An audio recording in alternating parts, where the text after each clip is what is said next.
I'm Margaret in Windsor, and I did want to put this up. It's going to be short. I just put up a video, and it was about, it's psychological warfare. There's all kinds of crimes involved in what's been done to me or ongoing. But it's psychological warfare, and I said that, didn't I? I don't feel good because they moved me around, and the other room up there, this is just now. I'm allergic to chemicals in case someone just picks this up on YouTube. And I was kidnapped, and I won't get into that. I'll leave it to you to look back at some of the videos. I'm allergic to chemicals. I have an autoimmune disorder, and if I'm around close quarters and toxic fumes, it has to stop, or I have to move or get away from them. So these have been deliberate to make me run, using my illness, health problem, I guess, to, well, since it's been an ongoing, murder me by using my environment, poisoning my environment, and I have put up where I'm delegated to have been to Roanoke. I've tried to leave, and I've been forced to come back, and because the same thing would happen to me when I left. I'd go, like I went to Huntsville some years back, and I was taken near there when I was kidnapped in 1941 at age 2. Moulton, Alabama. It's near Huntsville. Anyway, I went back, and I was there for a couple, 3 days, and the woman at the desk liked me and was real sweet and friendly. I was renting it was this tiny, I guess you could say it was efficiency. Had a stove you could cook on, but it wasn't all that nice. But anyway, I started about 3 days later, I started smelling fumes. It was so horrible, and I'm akin to it. And, all it takes is a phone call and a maintenance, and it's done, deal. So I started smelling it, and then the attitude changed at the front desk, where they'd been so sweet. I hadn't done anything, and welcoming me and hey every time they saw me. It had totally changed, so somebody got to them real quick. So I ended up, that's just an example coming back up here. What I wanted to add to this video is I was telling about, they've moved me around, and I don't know, they must be remodeling upstairs. But this has been ongoing. Everybody will come back that doesn't want to listen to it or hear it, will come back and dismiss it and say, well, everybody remodels. It's so anything I say, not on YouTube, I think there are some very nice people on there, but I'm talking about over the years in everyday life. They'll excuse it, like, just shut up and go away to me. No, everybody doesn't just do this. It's been deliberately done to me, using my autoimmune disorder. I want to say this, Jane Pauley, some years ago, it was right after I was diagnosed as having an autoimmune disorder. Now I work for doctors. That's what I did most of the time. I worked for a district attorney in Huntsville, Fred Simpson, in 1980. But I worked most of the time for groups of doctors or other physicians, single, or for a hospital, urban medical, bookkeeping, payroll. I also worked for Huntsville Clinic a couple of times back when, just before I was married, and so that's years ago. Receptionist on the weekends. I had another job. And then when I went back there, I went to work briefly, and that would have been in about 1962. But anyway, I'm just giving that background on, I guess, on Huntsville and working for the DA there in 80. But I'm back to this. I'm just going to put this in what's happened here. I came back from out of Scott Hill after the fiasco that happened about that. I mean, this is, if you didn't get a real background on what's happened to me, I'm going to use this man's phrase here the other night. I mean, I was aghast. My goodness, I've put it up here so at least some people know. You would think he said something about, well, at least we let you keep coming back, because I did leave a couple of times when I first came here because I couldn't, it's too expensive. And I had, was so sick when, well, I was about to go out and try to camp in the forest again. And the cab driver brought me here, and evidently this is like the other places I was meant to be here. But anyway, there was a few times that I left and came back. I was just gone for about 3 or 4 days. I couldn't really afford the rent. I would have been late, so I left, and I had a tent back then and stuff, and came back. So it was just about 3 times I think I did that. So I was here, and what did I want to say? Anyway, I'm just going to put when I came back here. I thought I was called from Scott Hill retirement and went out there, and that turned out to be horrible. Anyway, I ended up coming back here, and they put me in 117, the room, and it, quite frankly, I'll go ahead and, they get mad at me for telling it. It is the oddest thing. I have told the truth. I couldn't even make things up that would. I haven't even told all the mess that's been done and ongoing. But I was so sick today because they moved me down here, and I'm pulling my stuff. At least I've got that cart that you roll it, but it's really tough to get. I've got a few things since I've been here, and I got a couple of gifts, a few gifts. And then here I am trying to move it down here, and I'm already so sick because when they moved me up to 103 here at the front, next to the lobby and all that, right away they started upstairs. I thought, what are they doing? They were throwing cigarette butts over the balcony and tangerine things right down where it landed in front of my room. Has a sliding glass door, and but they cleaned that up. The guy did. He come by to do it, but I thought, my goodness. So I didn't know who was up there, but I do know almost all that time they were pulling furniture across. You could hear it and scrubbing. I thought, this is carpeted. Are they putting carpet down? Are they remodeling it? And I didn't smell that much from the remodeling, if that's what they were doing. There were other things that were done. I couldn't use the heat and air conditioning. I've already told about that in every place here I've been, and took pictures, and and then they get mad at that.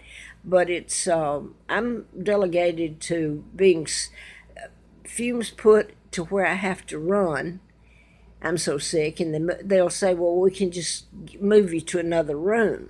So they move me to another room, and that's a certain room. It's already set up. In other words, I've been doing this and begging for a place to stay and running back and forth in cab and pulling things and paying for a week and maybe stay 1 night or 2 nights. Huh. I can hear it way back there now. I don't know why they let it. It's not that bad at the moment. I imagine for doing this, they'll make it worse for me. But damn if I do and damn if I don't.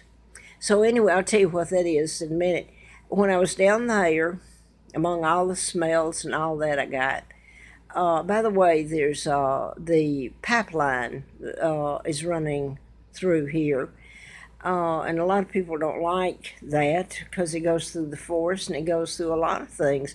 But anyway, a bunch of them are living here, and when they moved me to this room, they use the grill. There's a number of them that grill out, and that permeates and comes into this my room. It's not an apartment, but that doesn't help. But it's what they're doing upstairs, because I couldn't right over me again, so they just moved me down the hallway here, or I moved myself. I was told either so sick there. And I remember telling him, he says, well, do you want to change rooms? And I said, well, I'm afraid it'll be worse because this is what usually happens than the one I'm in. So anyway, I moved and come down here. I was so sick there. And I had all this noise and some fumes, but I'd had something that had been put on the carpet, some kind of chemical, and they hadn't cleaned it up. They'd put it down there. I don't know why, but it was wet for about 4 or 5 days. But I've learned to keep quiet and try to stay. I need a roof over my head, a place to be. But anyway, there's other ways that you can use toxic fumes. And I've put that. You use your own imagination. That's been done. And bad ones. Anyway, Jane Pauley did a program years ago. I started to say that. And she had a doctor who was a specialist. And she told about if you're allergic to chemicals, then it's like a light switch. You turn it on if the chemicals in there are in there, and you're going to get sick. According to how sick, I guess, is up to the individual. It makes you attack. They're doing that. I can hear it. It makes me wonder.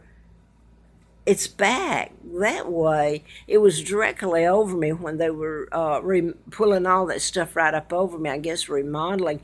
I just can't figure out the noise because I don't know how they can keep pulling furniture. This is bed, fridge. There's nothing that you would pull across, and make all that racket. But it's the fumes that were so like deadly to me, whatever they're using, because it would come through down here, and I'd have to try to open the door, and get some fresh air. But you can't leave that open all that long. I can't believe it. They're actually turned it on down there. It's not that loud, but it's annoying. But this was done up at the other one, then they moved me here. And today it was really bad. I hope there's God and somehow He sets this all straight. I really do. What did I do to anybody? Anyway, during all my being sick here, and this morning I told him I was so sick again, and here I'm ready to move again because my rent's paid, and I had intended to stay here. I've been here a good while, and I've gone along with the moving and all this, but anyway, he said no, that they had the pipeline people here, and they paid by the week as I do, and now suddenly they won't move me. Well, that's not the reason they're not moving me. They certainly, all these years, have moved me from one room to the other, which is already pre-designated, whichever one I get. So I'm in here today, and the last couple of days since I've been here, I'm so sick. And I got this. A friend sent me this. It's an Auric air purifier, and it's the one thing I had one managed to buy it. It was modeling. They cleaned it up for me, and it was really good. I carried it and kept it for a long time, and it certainly was the only thing that helped to clean the air for me and give me a little fresh air. And I even carried it out into the forest with me until I just couldn't carry it anymore. So anyway, I was okay when I got this better. In a day and a half I used it, and then suddenly I looked at the filter, and it's got stuff that's so gooey. It's all clogged up in there. So it's not working. And that cost a bit of money, I can tell you. Didn't come cheap. But anyway, it's like sabotaging everything you do. Now where'd I get to? Upstairs today, when I'm lying over here so sick, I thought, I'm not going to live through tonight. It was that bad today. And when he was up there, and he was playing this music he's playing back there, it's just that it's further back. He was right over the top. I mean, those fumes were coming in here, uh, just like he was, almost like they were, whatever they're doing, they were doing it in here. But anyway, so why on earth would they let somebody do this? The music for a long, long time, if you call that music, it had a certain beat. Boom, boom, boom, boom. And it would start all over again.